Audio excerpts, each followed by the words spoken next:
Hey, good morning, everybody. Welcome to Wednesday, September 30th, the last day of September, the last day of the third quarter. And so that means it's GDP day. We find out what the final reading is on the third quarter GDP. Looking forward to what that number is going to look like. As we talk with Dave, I'm sure he'll have some commentary on the debate last night and other informative pieces of information as we look at the markets and what's happening today. And again, I want to thank you for joining us. Dave will be up next. 5 point. I did it again. We were talking politics again, and I paid no attention to the record. It's 8:39, 21 before 9. Yeah, it turns into politics when politics starts affecting your money, and there was a debate last night that kind of sort of affected the markets. Let's talk about it for a couple of minutes and go downtown to the offices of Statler Financial Services, where Phillip Statler is standing by, and we pretty much agreed it looked like a food fight out of Animal House last night, didn't it, Phillip? Man, it was a debacle across both parties, across both candidates. It was just a free for all, and it just wasn't pretty, and it didn't lend any decent light to either candidate, in my opinion. No, I tend to agree with you.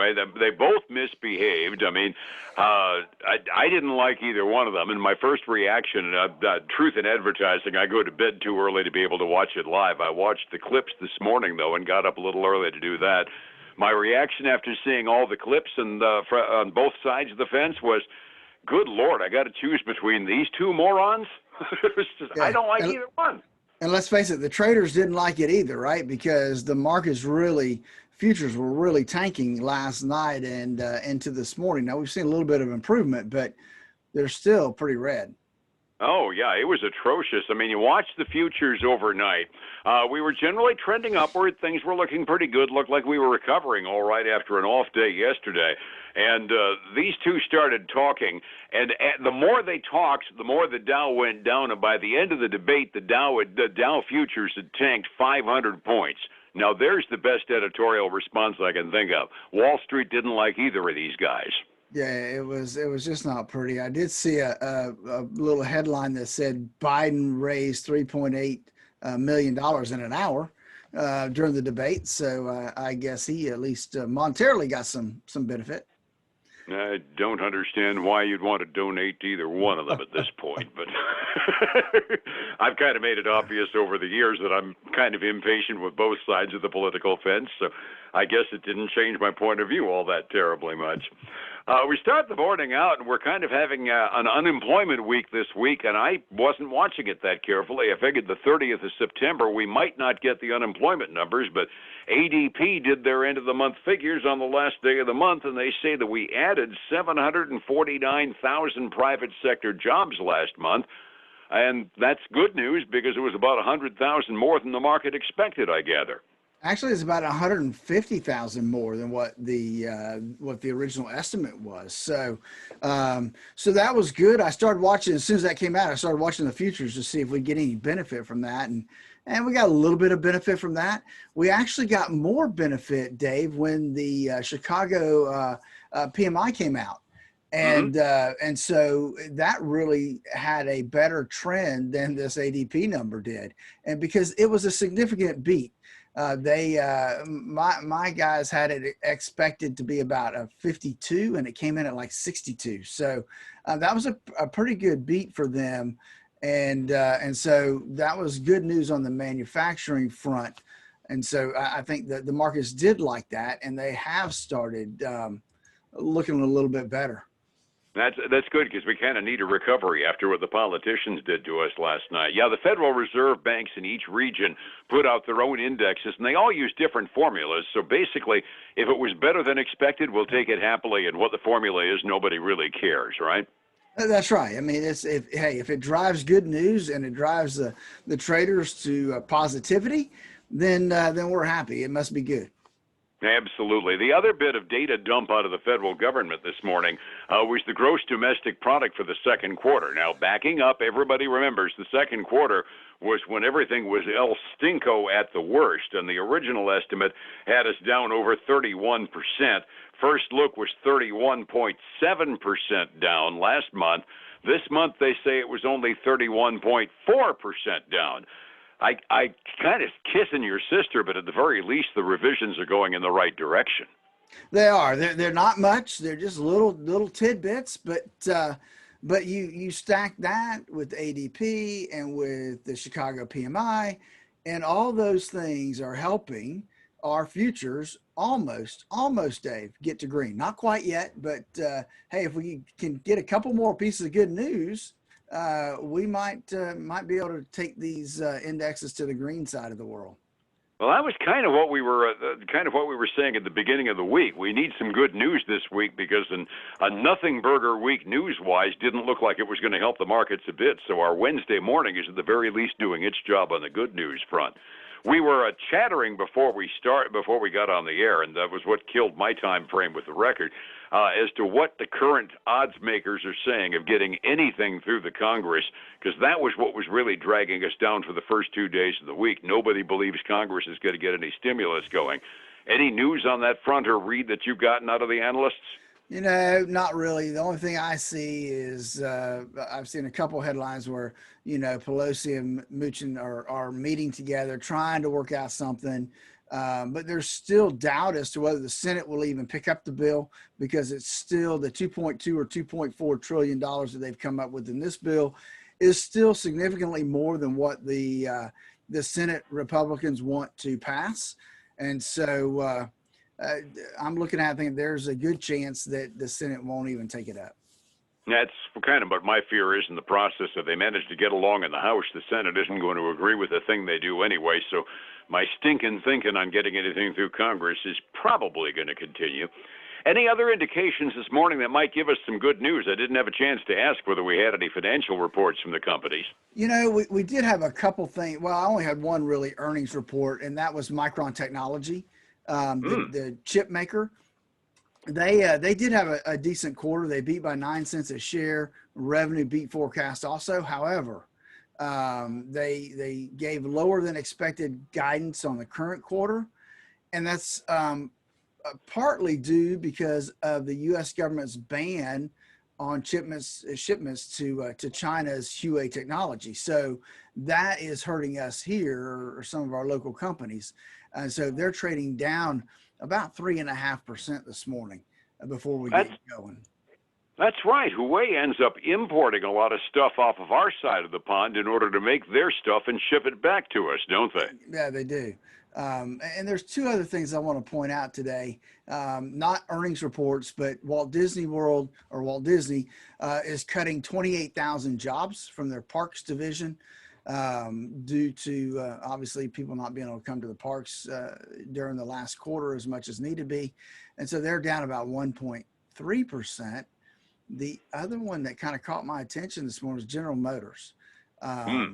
They will not close the deal on Nikola, the other electric truck manufacturer.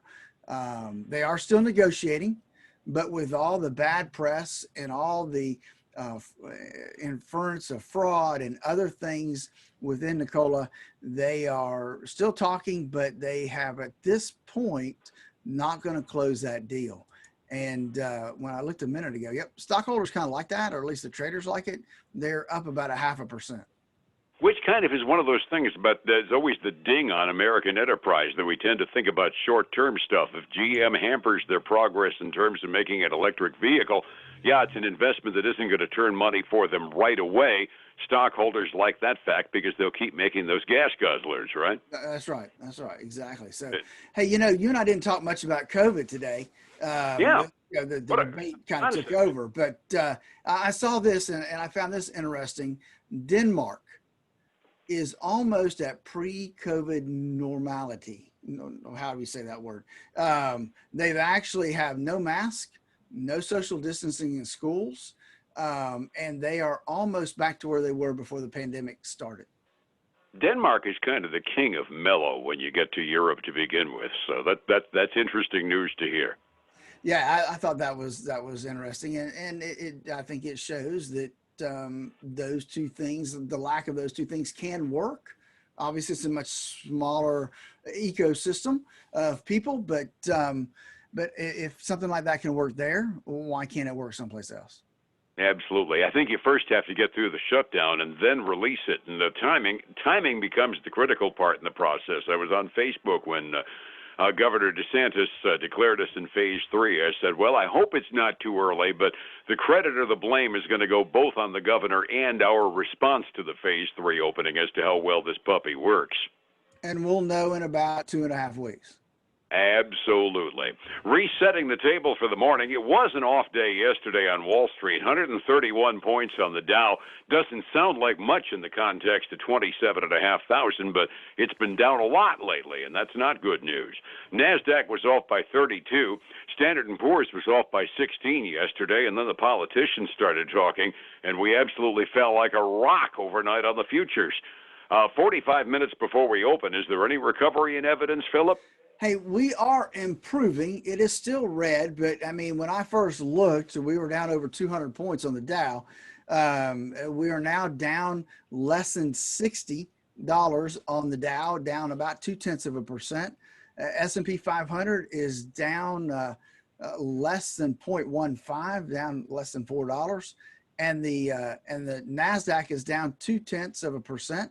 A little over $21. So we have seen some improvements there. Hopefully that will continue this morning as the market gets ready to open up. On the commodity side, we are still seeing all red there. Also, silver is down another 1%. Gold is, I call it even right now. It's down 75 cents. And then crude oil has slipped significantly from where we talked yesterday, Dave, down 1/4 point from where it closed. And it's at $39.20 a barrel right now. That kind of explained partially about the $1.75 a gallon gas around town right now, isn't it? It is. Yep. That's putting some pressure on it. Absolutely. Asian rim markets mixed at the close early this morning. Europe doesn't know what to make of our mess either over here, so they're mixed as well halfway through their trading day.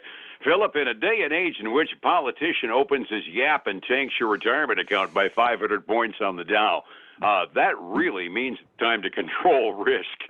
That means getting a hold of you. How do I find you to control that risk? You know, Dave, in this whole equation, there's only one thing you can control, and that's the risk in your portfolio. We can't control the markets. We can't control the politicians. We can't control what all they do in Washington, but you can control how much risk you have in your current portfolio. Call us now for your financial x-ray, 863-382-0037. Follow us on Facebook. All you have to do is search under Statler Financial Services, like and follow our page there. And then catch us this weekend for the Statler Financial Radio Show. I know it's 6 a.m. for sure on Saturday morning. Yep. Saturday afternoon, you're going to just have to watch football. And then Sunday morning about 10 a.m., you can catch us again on Highlands News Talk 730. All righty. We're at streams all the time, too, at newstalk730am.com. And no, you don't want to watch football, Phillip. You want to listen to it. Oh, is that what it is? Okay. Yeah, we want you listening. Thank you so much. You have a good day, and we'll catch you tomorrow, all right? All right, man. Thanks, buddy. Thank you. It's 105.7 Light FM and Statler Financial Services. Phillip Statler. Hey, guys, again, I want to thank you for joining us today. Remember, there is only one thing you can control in your portfolio, and that is how much risk you have. Let me help coach you into and through retirement. Let's start with our financial x-ray. Give me a call, 863-382-0037. I hope you have a great day, great end of the quarter, and I look forward to speaking to you again tomorrow.